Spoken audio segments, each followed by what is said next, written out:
اس کی بات سن کر اس بوڑھی عورت نے تعصب کا اظہار کیا اور کہنے لگی کہ ابھی تم لوگ فکر مت کرو، اللہ نے مجھے تم لوگوں کی مدد کے لیے ہی یہاں بھیجا ہے۔ اس جنگل سے آگے ایک بستی ہے، وہاں ایک چھوٹا سا مکان ہے، وہ کافی عرصے سے بند پڑا ہے۔ کہتے ہیں کہ اس پر آسیب کا بسیرا ہے۔ اس مقام سے عجیب و غریب آوازیں آتی ہیں، کبھی کسی بچے کے رونے کی اور کبھی کسی عورت کے چیخنے کی۔ لیکن ایک بات ہے کہ وہ مکان کسی انسان کی ملکیت نہیں۔ اگر تم لوگ چاہو تو تم لوگ اس گھر میں جا کر رہ سکتے ہو، لیکن میں تم لوگوں کو مجبور نہیں کروں گی، فیصلہ تم لوگوں کا اپنا ہوگا۔ مجھے اس مکان کے بارے میں جو بھی پتا تھا میں نے تم لوگوں کو بتا دیا ہے۔ شکور تو پہلے ہی ان آسیب اور بھوت پریت کی باتوں پر یقین نہیں رکھتا تھا، یہ سب اسے جھوٹی کہانیاں ہی لگتی تھی۔ مکان کی بات سن کر وہ ایک دم بہت خوش ہو گیا۔ اسے تو رہنے کے لیے صرف ایک چھت چاہیے تھی، جو اسے اتنی آسانی سے مل سکتی تھی اس نے سوچا تک نہیں تھا۔ اس نے سوالیہ نظروں سے اپنے خاندان والوں کی طرف دیکھا، وہ اسی کی طرف دیکھ رہے تھے۔ تھوڑی دیر کی سوچ بچار کے بعد شکور وہاں جانے کے لیے راضی ہو گیا، جبکہ اس کی بیٹی جویریہ اس بوڑھی عورت کی باتیں سن کر بہت خوش ہوئی۔ وہ بہت بہادر تھی، اسے شروع ہی سے جنات کے بارے میں جاننے کا بہت شوق تھا۔ وہ سب لوگ بوڑھی عورت کے پیچھے پیچھے چلنے لگے اور جنگل سے گزرتے ہوئے ایک بستی میں پہنچ گئے۔ وہ ایک چھوٹی سی بستی تھی، وہاں لوگ بہت خوش اخلاق اور خوشحال نظر آتے تھے۔ سب لوگوں نے اس خاندان کا اپنی بستی میں خوشی سے استقبال کیا۔ وہ سب لوگوں کو بری عورت کا مہمان سمجھ رہے تھے، لیکن جب انہیں یہ پتہ چلا کہ یہ خاندان اس آسیب زدہ مکان میں رہنے کے لیے آیا ہے، وہ بہت حیران ہوئے۔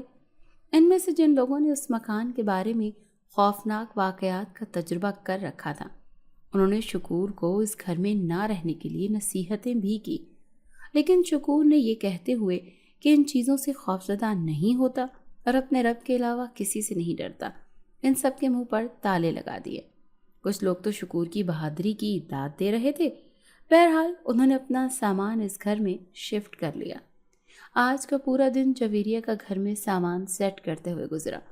وہ بری طرح تھک چکی تھی، پھر اس نے اپنے چھوٹے بھائی کو بھی اپنے ساتھ ملا لیا، جبکہ شکور کو آج ہی اسی بستی میں مزدوری مل گئی تھی۔ وہ کام پر گیا ہوا تھا، جبکہ عالیہ بیگم رات کے کھانے کا انتظام کر رہی تھی۔ وہ سب خوش تھے کہ میں رہنے کے لیے ٹھکانہ مل گیا ہے، لیکن گھر میں ہر سو ایک عجیب سی بے چینی سی پھیلی ہوئی تھی، جو کسی کو بھی سکون سے بیٹھنے نہیں دے رہی تھی۔ وہ کافی بڑا گھر تھا، وہاں 3 کمرے، ایک کچن، برآمدہ اور واش روم تھا۔ گھر میں ایک چھوٹا سا کنواں بھی تھا۔ گھر پرانے طرز پر بنایا گیا تھا، یوں لگتا تھا جیسے پرانے زمانے میں وہ ہندوؤں کی ملکیت رہا ہو۔ ایک کمرے میں فردان اور سبحان سونے کے لیے تیار ہو گئے، جبکہ ایک کمرہ جویریہ نے لے لیا۔ جویریہ کے کمرے میں ایک چھوٹا سا تہہ خانہ بھی تھا۔ جویریہ کو وہ تہہ خانہ بہت پراسرار لگا۔ شام کو شکور مزدوری کر کے واپس آیا تو وہ اپنے ساتھ پیسوں کے علاوہ ڈھیر سارے کھانے کی چیزیں بھی لایا۔ آج تو پورا خاندان بہت خوش تھا۔ رات کو سونے کے لیے سب اپنے اپنے کمروں میں چلے گئے۔ رات کو جویریہ پرسکون نیند سو رہی تھی جب اچانک سے اپنے نام کی پکار اسے سنائی دی۔ وہ ایک معمولی سی سرگوشی تھی جس پر اس کی آنکھ کھل گئی۔ جویریہ بہت حیران ہوئی کیونکہ اس کی نیند بہت پکی تھی، کچھ بھی ہو جائے اس کی آنکھ کبھی نہیں کھلی تھی، لیکن آج ایک ہلکی سی سرگوشی نے اسے جگا دیا۔